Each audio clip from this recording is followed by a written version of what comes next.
Headphone নিতে ভাইয়ার রুমের দরজা খোলা মাত্রই দুটি নগ্ন দেহ অন্তরঙ্গ অবস্থায় দেখতে পেলাম। সে আর কেউ নয়, আমার বড় ভাই ও মামাতো বোন জান্নাত, যাকে আমি 2 বছর ধরে ভালোবাসি। জান্নাতও আমাকে ভালোবাসে, কিন্তু কখনো এই অবস্থায় দেখবো স্বপ্নেও ভাবিনি। আমাকে দেখে এতক্ষণে ভাইয়া ও জান্নাত কাপড় পরা শুরু করে দিয়েছে। লজ্জায় কেউ কোনো কথা বলছে না, হয়তো আমি এখানে আসবো আশা করিনি। আমি বললাম, ছি ভাইয়া ছি, তোমাকে আমার ভাইয়া বলতে ঘৃণা হচ্ছে। তুমি কি করে এটা করতে পারলে? লজ্জা করলো না? ভাবি থাকা সত্ত্বেও এমনটা করলে? জান্নাত, তোমাকেও বা কি বলবো, ঘৃণা হচ্ছে নিজেকেই। জান্নাত বলল, আবির প্লিজ কাউকে কিছু বলো না প্লিজ, আমি তোমার পায়ে পড়ি। আমি বললাম, ছি, তোমার নোংরা মুখে আমার নাম কখনো উচ্চারণ করবে না। কাঁদতে কাঁদতে চলে এলাম আমার রুমে, নিজের চোখকে যেন বিশ্বাস করতে পারছি না। জান্নাত কেন এমন করলো? আমি ওর সাথে শারীরিক সম্পর্ক করতে চাইলাম না বলে আমার ভাইয়ের সাথে এমনটা করবে? সারা রাত কেঁদেই কাটিয়ে দিলাম। বাসার কাউকেই বা এই কথা বলবো কি করে? ভাবির সংসারটা ভেঙে যাবে। ভাবি তো এখন বাপের বাড়িতে। সব ভেবে ডিসিশন নিলাম বাসা থেকে দূরে কোথাও চলে যাব। তাই জমানো মাটির ব্যাংকটা ভাঙলাম। 1336 টাকা ছিল। ব্যাগে কিছু কাপড় ও জমানো টাকা নিয়ে বাহিরে বের হতেই আম্মু বলল, আবির সকালবেলা কোথায় যাচ্ছিস বাবা? আমি বললাম, মা আমি দূরে কোথাও চলে যাচ্ছি, হয়তো আর ফিরবো না। জান্নাত বলল, কই যাবে তুমি আমাকে ছেড়ে? বিয়ে করার ভয়ে পালাচ্ছ? আমি বললাম, তোর মতো নোংরা মেয়েকে বিয়ে করবো আমি? কি করে ভাবলি তুই? জান্নাত বলল, আমার সাথে রাত কাটানোর আগে মনে ছিল না? কথাটা শুনেই আম্মু আমার গালে সজোরে একটা থাপ্পড় লাগিয়ে দিল। তোকে আমার ছেলে ভাবতেই ঘৃণা হচ্ছে। এদিকে ভাই এসে আমাকে ইচ্ছামতো লাঠি দিয়ে পিটাচ্ছে। ব্যথায় আমি চিৎকার করতে লাগলাম। এ সময় ভাবি ওদের বাসা থেকে চলে আসছে। আমায় এমন মারতে দেখে এগিয়ে আসলো ভাইয়াকে আটকাতে। চোখ দিয়ে অঝরে বর্ষা নামছে। নিজের ভাই আর তার অপরাধ ঢাকতে আমাকে এভাবে মারছে। আমাকে নিয়ে গিয়ে একটা রুমে আটকে রাখা হলো। নিজের গর্ভধারিণী মাও আমাকে চিনতে পারলো না। 1 বছর আগে ভাইয়া অ্যাক্সিডেন্ট করে যখন মৃত্যুর সাথে পাঞ্জা লড়ছিল, তখন তো আমি আমার 2 ব্যাগ রক্ত দিয়ে বাঁচিয়েছিলাম। সে কি করে পারলো আমার শরীর থেকে রক্ত ঝরাতে? এসব ভেবে দু চোখ যেন অশ্রু বাধা মানছে না। জান্নাতের সাথে আমার প্রেম আছে বাসার সবাই জানে। কিছুক্ষণ পর আম্মু এসে পাঞ্জাবি পায়জামা দিয়ে বলল, তোর সাথে জান্নাতের বিয়ে, রেডি হয়ে নে, আর বিয়ে না করলে আমার মরা মুখ দেখবি। আমি মাকে কিভাবে বলি যে জান্নাতকে ভালোবেসে 2 বছরে আমি স্পর্শও করলাম না, সে কি করে ভাইয়ার বিছানায় গেল? অবশেষে সিদ্ধান্ত নিলাম মায়ের কথা রাখতে বিয়ে করব, কিন্তু বাসা থেকে চলে যাব যাতে জান্নাতের মুখ না দেখতে হয়। একটু পর ভাবি আমাকে জানালা দিয়ে দেখে চোখের পানি ফেলে চলে গেল। হয়তো তার মনে অনেক প্রশ্ন, কেন আমি এমন করলাম। এদিকে ভাবির মাথাটায় একটা জিনিস ঢুকছে না, আবির তো জান্নাতকে ভালোবাসে, তাহলে কি এমন হলো যে বিয়ে করতে চাচ্ছে না? বিকালে কাজে আসলো, আবির ও জান্নাতের বিয়ে পড়ানো হলো। বিয়ে বাড়ি ঠিকই, কিন্তু কারো মনে কোনো আনন্দ নেই। সবার মন খারাপ, শুধু আমার বড় ভাই আকাশ ও জান্নাত ছাড়া। পায়ে ও হাতে প্রচন্ড ব্যথা করতেছে, তবুও কষ্ট করে একটা চিঠি লিখলাম। প্রিয় মা, মা গো, আমি তোমার কথা রেখেছি। মা, আমি জান্নাতকে বিয়ে করেছি। জানিস মা, তোর যে মরা মুখ আমার সহ্য হবে না। জানিস মা, আমি তোকে অনেক ভালোবাসি। আমার বাবা অনেক আগেই পরপারে চলে গেছে। জানি না সে থাকলে হয়তো আরো অনেক মারতো, কিন্তু তুমি তো আমাকে মারোনি মা। আমি জানি মা, তুমি আমাকে অনেক ভালোবাসো, অনেক কষ্ট পাইছো জানি, কিন্তু আমি কষ্ট দিতে চাইনি। হয়তো একদিন আজকের থেকে অনেক বেশি কষ্ট পাবে, যেদিন আমার চলে যাওয়ার কারণটা জানবে। একটা জিনিস ভেবে খুব কষ্ট পাইছি মা, তুমি আমাকেও বুঝলে না। আমি অনেক দূরে চলে গেলাম মা, নিজের খেয়াল রাখবা। ইতি তোমার কলিজার টুকরা। বাসার দেওয়াল টপকে বাহিরে আসলাম। চলছি দূর অজানাই, সামনে রেল স্টেশন। ট্রেন আসার আওয়াজ পেয়ে স্টেশনে এসে ট্রেনে উঠে পড়ি। জানি না কোথায় যাব। একটা সিটে বসতেই পায়ে কি যেন লাগলো, তাকিয়ে দেখি একটা লাগেজ। কিন্তু লাগেজটা কার? এই সিটে তো কেউ ছিল না। জানালা দিয়ে সবুজ প্রকৃতি দেখছি। পরের স্টেশন আসতে পাশের সিটে সবাই নেমে গেল, কিন্তু কেউ লাগেজটা নিল না। মনে হয় কেউ ছেড়ে গেছে। লাগেজটা খুলতেই অবাক হয়ে যায়। লাগেজটা টাকা দিয়ে ভর্তি, কিন্তু এগুলো কার টাকা? দেখি তো লাগেজে কোনো কার্ড বা ঠিকানা আছে কিনা। কাগজটাতে লেখা ছিল, হ্যাঁ তোমাকেই বলছি, সন্ত্রাসীরা আমার পিছু নিয়েছে।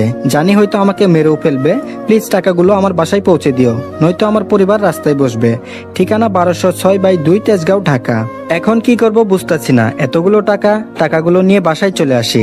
আম্মুর জন্য মনটা কাঁদছে। জানি না আমাকে না পেয়ে আম্মু এখন কি করছে। কাগজে লেখা ওই ঠিকানায় সিএনজি করে যাচ্ছি, আর মনে পড়ছে আম্মুকে। সামনে একটা কার ও পিকআপ মারাত্মক অ্যাক্সিডেন্ট হয়। রক্তাক্ত হয়ে গাড়িতে একজন লোক পড়ে আছে, কিন্তু কেউ এগিয়ে আসছে না। সিএনজিটিকে থামিয়ে দৌড়ে গাড়ির কাছে গিয়ে লোকটিকে বের করলাম। অনেক জায়গায় আঘাত পাইছে, মাথা ফেটে গেছে, পায়েও ক্ষতের সৃষ্টি হয়েছে। আমি সিএনজি ওয়ালাকে বললাম, ভাইয়া একটু এদিকে আসেন, লোকটিকে হাসপাতালে নিতে হবে। বেশিক্ষণ এভাবে থাকলে লোকটি মারা যাবে। সিএনজি ওয়ালা বলল, ভাই ছাড়ুন তো এসব, আমার আবার আপনাকে নামিয়ে অন্য প্যাসেঞ্জার নিতে হবে। এসব পুলিশ দেখবে, আপনি গাড়িতে উঠুন। আমি বললাম, আপনাকে ডাবল ভাড়া দিব, লোকটিকে নিয়ে আগে হাসপাতালে চলুন। এদিকে লোকটির অবস্থা আরো খারাপ হতে লাগলো। তাড়াতাড়ি সামনের একটা হাসপাতালে নিয়ে আসলাম। ডাক্তার লোকটিকে কেবিনে নিয়ে বলল, পার্সেন্টের অবস্থা খুবই খারাপ, এমার্জেন্সি অপারেশন করতে হবে। আপনি ওনার কি হন? আমি বললাম ছেলে। ডাক্তার বলল, এখনই ক্যাশ কাউন্টারে 5 লাখ টাকা জমা দিন, আমরা অপারেশন শুরু করে দিচ্ছি, নয়তো ওনাকে বাঁচানো সম্ভব হবে না। আমি বললাম, ওকে ডাক্তার, আমি টাকা জমা দিচ্ছি, আপনি অপারেশন শুরু করে দেন। কি করব ভাবছি, আমার কাছে তো আরো 500 টাকাও নাই। এই টাকাগুলো তো আমার না, সবার আগে জীবন বাঁচানো ফরজ, তাই আর কিছু না ভেবে টাকা জমা দিলাম। লোকটিকে অপারেশন থিয়েটারে নিয়ে গেলেন। একটু পর নার্স এসে একটা ফোন হাতে ধরিয়ে দিল। নার্স বলল, এই ফোনটা পেশেন্টের কাছে ছিল, জরুরি 2 ব্যাগ ও নেগেটিভ রক্তের ব্যবস্থা করুন। আমি বললাম, আমি রক্ত দিব, আমার রক্তের গ্রুপ ও নেগেটিভ। নার্স বলল, আপনি তো 1 ব্যাগ দিতে পারবেন, আর 1 ব্যাগ? আমি বললাম, ডাক্তার আমার শরীর থেকে 2 ব্যাগ নিন, তাছাড়া আমি এখন রক্ত কই পাবো, আমার শরীর থেকে নিন প্লিজ। ডাক্তার বলল, না না, তা কি করে হয়। আমি অনেক রিকোয়েস্ট করার পর নিল। কিছুক্ষণ পর রিংটোন বেজে উঠলো। লোকটির ফোনে ফোন দিয়েছে, রিসিভ করে সালাম দিলাম। ওপাশ থেকে একটা মেয়ে বলল, কে আপনি? আমার আব্বুর ফোন আপনার কাছে কেন? আমি বললাম, আপনার বাবা অ্যাক্সিডেন্ট করেছেন, হাসপাতালে চলে আসেন। কিছুক্ষণ পর মেয়েটি ও তার মা চলে আসলো। মেয়েটি দেখতে অপসরের মতো। মেয়েটি বলল, আপনি ফোন রিসিভ করেছিলেন তাই না? আমি বললাম, হ্যাঁ। মেয়েটির মা বলল, ওনাকে এই হসপিটালে কে এনেছে? আমি বললাম, আমি।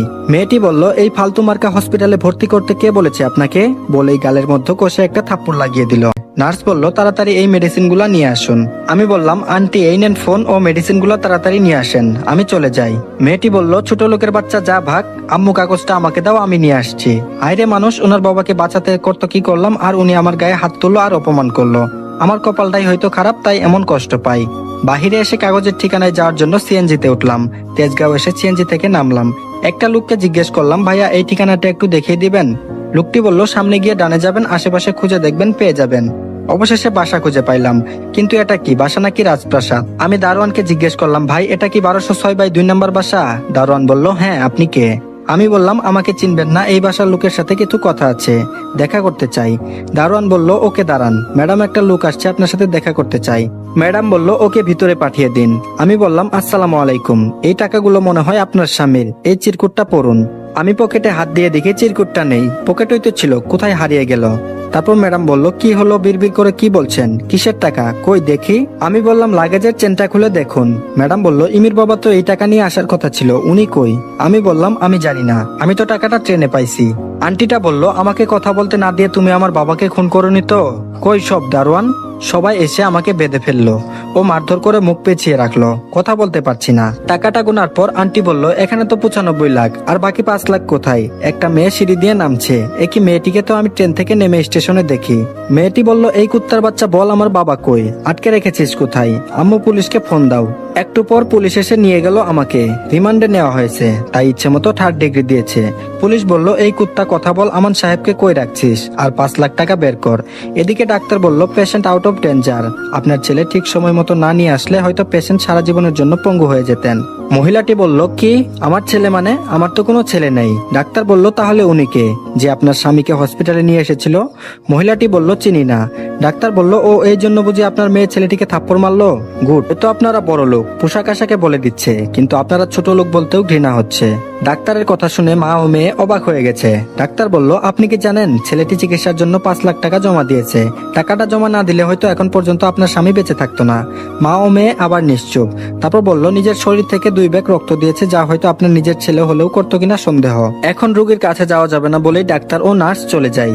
এদিকে মেয়েটি অনেক কষ্ট পায় ও তার আম্মু সহ কান্না শুরু করে দেয়। মেয়েটি বলল, আম্মু এটা আমি কি করলাম? কাঁদতে কাঁদতে বলতেছে, লাকি, এই কাজের জন্য আল্লাহ আমায় ক্ষমা করবেন না। লাকির মা বলল, কাঁদিস না মা, যদি কখনো দেখা হয় তাহলে ক্ষমা চেয়ে নিস। তবুও লাকি তার অন্যায় বুঝতে পেরে চোখের পানি ঝরাচ্ছে। অন্যদিকে আবিরকে পুলিশ অনেক মারে, এদিকে সে কাগজটাও হারিয়ে ফেলেছে। আবিরকে এত মারার পরও আবির ব্যথায় চিৎকার করতেছে না। এই ব্যথা তো ক্ষণিকের, তার চেয়েও আবিরের মনে অনেক বেশি ব্যথা। অন্যদিকে আমান সাহেব বাসায় ফিরে আসে আর জানতে পারে কেউ একজন টাকা নিয়ে আসে, আর 5 লাখ টাকা কম থাকলেও তাকে তারা পুলিশে দিয়ে দেয়। আমান সাহেব খুব ভালো মানুষ, তিনি বললেন, এমনও তো হতে পারে ছেলেটি বিপদে পড়ে 5 লাখ টাকা কোথাও নষ্ট করেছে। তার যদি টাকার লোভী থাকতো তাহলে তো এতগুলো টাকা আর ফিরাই দিত না। যাই হোক, ছেলেটিকে পুলিশের হাত থেকে ছাড়িয়ে আনি। আমান সাহেব থানায় গিয়ে আবিরকে ছাড়িয়ে নেয়। তারপর বলল, বাবা তোমার নাম কি? আবির বলল, আমার নাম আবির। আমান সাহেব বলল, আমার জন্য তোমার কি অবস্থা করেছে পুলিশ, বাবা আমাকে মাফ করে দিও। আবির বলল, না আঙ্কেল, আপনি কেন মাপ চাচ্ছেন? আমি আপনার 5 লাখ টাকা দিয়ে একটা অ্যাক্সিডেন্ট হওয়া ব্যক্তিকে চিকিৎসা করিয়েছি, চিন্তা করবেন না আঙ্কেল, আমি আপনার টাকা শোধ করে দিব। আমান সাহেব বললেন, না বাবা লাগবে না, আর তুমি তো টাকাটা নিয়ে একজনকে সাহায্য করেছো, আমি বললাম, না কাকা, আমি কারো কাছে ঋণী থাকতে চাই না। আমার চাকরি হয়ে গেলে আপনার টাকা পরিশোধ করে দিব। আমান সাহেব বলল, তো কিসের চাকরি করবা? আবির বলল, দেখি কি করা যায়। আর আমি সবেমাত্র ইন্টার পরীক্ষা দিয়েছি, এখনো রেজাল্ট হয়নি, তবে আমি কার চালাতে পারি। আমান সাহেব বলল, ও তাহলে আমার বাসার ড্রাইভার হয়ে যাও, মাসিক 25,000 টাকা করে বেতন পাবা। আবির বলল, ধন্যবাদ কাকা, আপনি আমাকে অনেক উপকার করলেন। কাকা আমাকে ওনার বাসায় নিয়ে গেলেন। আমান সাহেবের মেয়ে বললেন, বাপি তুমি ওই চোরটাকে বাসায় নিয়ে আসলে কেন? আমান সাহেব বলল, না মামুনি, আবির চোর নয়, ও একটা লোককে বাঁচাতে টাকাটা ডক্টরকে দিয়েছে। তারপর আনান সাহেবের মেয়ে অনন্যা বলল, ছোট লোকটা বানিয়ে বলল, আর বিশ্বাস করলে বাপি? আনান সাহেব বলল, না রে মা, বাবা তুমি ওই রুমে যাও, এখন থেকে ওখানে থাকবে। অনন্যা বলল, বাপি। অনন্যা রাগ করে চলে যায়, আর মনে মনে ভাবে, আমাদের বাসায় থাকবে মনু, বুঝাবো মজা কাকে বলে। এদিকে আবির গিয়ে নিজের রুমটা গুছিয়ে নেয়, আর বিছানায় শুয়ে শুয়ে বাসার সবার কথা ভাবতে থাকে। কোনো এক সময় ঘুমিয়ে পড়ে। মাঝরাতে তার শরীরে প্রচন্ড জ্বর আসে। আবির কাঁপতে কাঁপতে ফ্লোরে পড়ে যায়। পরের দিন সকালে কাজের লোক নাস্তা দিতে এসে দেখে আবির ফ্লোরে পড়ে গুঙাচ্ছে। কাজের লোকটি আনান সাহেবের কাছে গিয়ে বলল, সাহেব, ছেলেটা ফ্লোরে পড়ে গুঙাচ্ছে, মনে হয় অসুস্থ হয়ে গেছে। আঙ্কেল এসে তাড়াতাড়ি করে আবিরকে হাসপাতালে ভর্তি করে। কিছুক্ষণ পর ডাক্তার বলে, ওনার শরীরে তো অনেক ক্ষত হয়েছে, তাই ব্যথায় শরীরে জ্বর আসে, কিছুদিন রেস্ট ও ওষুধ ঠিকভাবে খেলে সুস্থ হয়ে যাবে। আপনারা চাইলে কালকেই বাসায় নিয়ে যেতে পারবেন। পরের দিন আমায় বাসায় নিয়ে আসলেন। বাসার ভিতরে যেতেই লক্ষ্য করলাম সেদিনের ওই মেয়েটি, যার বাবাকে মেডিকেলে ভর্তি করেছি। আমাকে দেখে দৌড়ে আসে লাকি।